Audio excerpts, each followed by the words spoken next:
BRS के सदर और साबिक चीफ मिनिस्टर तेलंगाना के चंद्रशेखर राव कालेश्वरम प्रोजेक्ट की इंक्वायरी के सिलसिले में कमीशन के सामने पेश हुए। हैदराबाद के बिहार के भवन में जस्टिस पीसी घोष की क़यादत में 50 मिनट तक केसीआर से पूछताछ की गई। केसीआर ने न सिर्फ कमीशन को तफसीली तहरीरी रिपोर्ट पेश की बल्कि एक पावर पॉइंट प्रेजेंटेशन के जरिए प्रोजेक्ट की तफसीलात भी रखी। केसीआर ने कमीशन के हर सवाल का जवाब दिया। पूछताछ के बाद केसीआर बगैर कोई बयान दिए सीधे अपनी गाड़ी में सवार हो गए, लेकिन जैसे ही वो बाहर निकले पार्टी कार्यकर्ताओं का जोश आसमान पर था। नारे गूंजे जय केसीआर जय तेलंगाना। इस मौके पर केसीआर के हमरा हरीश राव भी मौजूद थे जो उनके साथ ही रवाना हो गए। सुबह 9:30 बजे केसीआर एरावली से हैदराबाद के लिए रवाना हुए और ठीक 11 बजे बिहार के भवन पहुंचे। उनके साथ एमएलसी मधुसूदन चारी, एमएलएज हरीश राव, वेमुला प्रशांत रेड्डी, पी राजेश्वर रेड्डी, पद्मा राव गौड़, लक्ष्मण रेड्डी, राजू रविचंद्रन, आरएस परवीन कुमार और साबिक वजीर दाखिला मोहम्मद महमूद अली भी मौजूद थे। రేవంత్ రెడ్డి అనే ఒక చిల్లర నాయకుడు, ఒక చిల్లర వ్యక్తికి క్యాబినెట్ అంటే అర్థం కాదు, క్యాబినెట్ ఎట్లా పనిచేస్తుందో అర్థం కాదు. ఎందుకంటే ఆయన ఆలోచనలు వేరు, ఆయన ఎజెండా వేరు. ఆయనకు రాష్ట్ర ప్రయోజనాల కంటే, రైతుల ప్రయోజనాల కంటే రాజకీయ ప్రయోజనాలు, రాక్షస ఆనందము, పైశాచిక ఆనందం ఆయనకు ముఖ్యం. ఆయన చిల్లర పని చేసి బ్యాగులు మోసి జైల్లో పడ్డాడు కాబట్టి మా వాళ్ళని కూడా కొంతమందిని జైల్లో పెట్టాలనేది ఆయన వికృతమైన ఆలోచన తప్ప ఇంకోటి కానే కాదు. నేను చెప్పేదల్లా ఒకటే, అబద్దం నిజం నిలకడ మీద తెలుస్తుంది. నిజం కడప దాటే లోపల అబద్దం అంగిలాగేసుకుని ఊరంతా తిరిగి వస్తుంది అన్నట్టు కొన్ని రోజులు కాళేశ్వరం అని, కొన్ని రోజులు ఫోన్ ట్యాపింగ్ అని, కొన్ని రోజులు ఫార్ములా ఈ అని ఏదైతే డ్రామాలు రేవంత్ రెడ్డి ఆడుతా ఉన్నాడో, ఆయన ప్రభుత్వం ఆడుతా ఉందో, ఇవన్నీ కూడా కేవలం ప్రజల దృష్టి మరల్చడానికి చేస్తున్న చిల్లర ప్రయత్నం.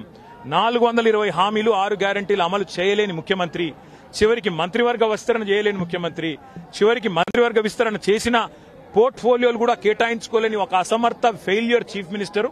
ఆయన ఫెయిలియర్ ని కప్పిపుచ్చుకోవడానికి చిల్లర ప్రయత్నాలు చేస్తున్నాడు. అంతకంటే మించి ఏం చేసేదేం లేదు.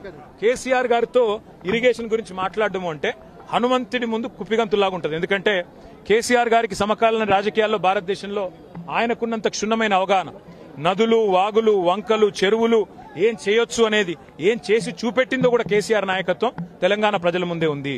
బ్రహ్మాండంగా తెలంగాణను 1,00,00,000 ఎకరాల మాగాణం చేసి వరిధాన్యం ఉత్పత్తిలో పంజాబ్ను, హర్యానాను దాటిపోయి తెలంగాణ అనే కరువు పాలిత ప్రాంతాన్ని ఇవాళ భారతదేశంలో అగ్రభాగాన్ని నిలబెట్టినందుకు కేసీఆర్ గారికి నోటీసులు ఇస్తారా? లేదా ప్రపంచంలోనే అతిపెద్ద లిఫ్ట్ ఇరిగేషన్ ప్రాజెక్టును 4 ఏళ్లలో ప్రజాస్వామ్య భారతదేశంలో కట్టినందుకు మీరు నోటీసులు ఇస్తారా? దేనికి ఇస్తారు కేసీఆర్ కు నోటీసులు? అన్ని చర్చలు కూడా ఇవాళ కమిషన్ ముందు జరుగుతాయి. ఎన్ని ప్రశ్నలు అడిగినా వాటికి సమాధానాలు సమర్థవంతంగా మేము చెప్తాము. ఇప్పటికే హరీష్ రావు గారి ప్రజెంటేషన్ తోనే కాంగ్రెస్, బీజేపీ నాయకులు ఫ్యూజులు ఎగిరిపోయినాయి. ప్రజలకు కూడా మొత్తం వాస్తవాలు అర్థమైపోయినాయి. వాడు కొత్తగా చెప్పడానికి గానీ మరి అడగడానికి గానీ వాస్తవంగా ఏం లేదు. కానీ సాంకేతికంగా పిలవాలి కాబట్టి పిలుచుడని నేను అనుకుంటాను. రేవంత్ రెడ్డి వాళ్ళ మామ దగ్గర కూర్చుంటే మంచిది. పిల్లనిచ్చిన మామ దగ్గర రేవంత్ రెడ్డి 5 నిమిషాలు కూర్చొని బుద్ధి జ్ఞానం తెచ్చుకుంటే మంచిది. సూదిని పద్మారెడ్డి గారు, గీత గారి తండ్రి, వారు చెప్పినారు 94,000 కోట్ల ఖర్చైన ప్రాజెక్టులో 1,00,000 కోట్ల అవినీతి అనేది ఒక తెలివి తక్కువడే అంటాడన్నాడు. మరి ఆ తెలివి తక్కువ ఆయన అల్లుడు, మా కర్మగాలి. ఆ తెలివి తక్కువ ఇలా రాష్ట్రానికి ముఖ్యమంత్రి. కాబట్టి మేమనేది ఏంటంటే రేవంత్ రెడ్డి గారు ముందు పోయి వాళ్ళ మామగారి దగ్గర కూర్చొని కొన్ని పాఠాలు నేర్చుకుంటే మంచిది. ఖచ్చితంగా కక్ష సాధింపు, రాజకీయ వేధింపు తప్ప ఇందులో ఏమీ లేదు. నిజం నిలకడ మీద తేలుతుంది.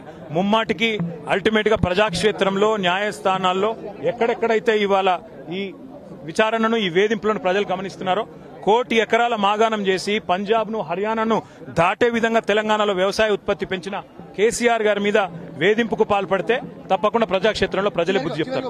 ఏడాదిన్నర కాలంగా ఒక ప్రాజెక్టు డిపిఆర్ గానీ, కనీసం శంకుస్థాపన గానీ, ఒక ఇటుక పెట్టి కట్టే దాఖలాలు లేవు.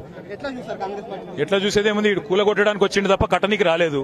ఈ పేదల ఇండ్లు కూలగొట్టడం, ఇట్లాంటి ప్రాజెక్టులు కూలగొట్టడం, విధ్వంసకరమైన ఆలోచనలు, రాజకీయ వేధింపులు, కక్ష సాధింపు తప్ప ఈ సన్నాసికి ఏమీ చేత కాదని అర్థమవుతా ఉంది. అందులో అర్థం కాకపోవడానికి 100 జన్మలెత్తినా రేవంత్ రెడ్డి అనే చిల్లరగానికి కేసీఆర్ గొప్పతనం అర్థం కాదు. రేవంత్ రెడ్డి గురువు, ఆయన జేజమ్మతోనే కొట్లాడినోడు కేసీఆర్. ఆ జేజమ్మని ఇక్కడి నుంచి తరిమేసినోడే కేసీఆర్. కాబట్టి రేవంత్ రెడ్డి అనే చిల్లరగాడు ఏం మాట్లాడినా, ఆయన చిల్లర ప్రభుత్వం ఏం చేసినా కేసీఆర్ ఎంటిక కూడా పీకలేరు. खबरों के लिए हमारे चैनल मुंसिफ न्यूज 24/7 को देखते रहिए। अगर वीडियो अच्छी लगी तो लाइक करें, शेयर करें और चैनल को सब्सक्राइब करें।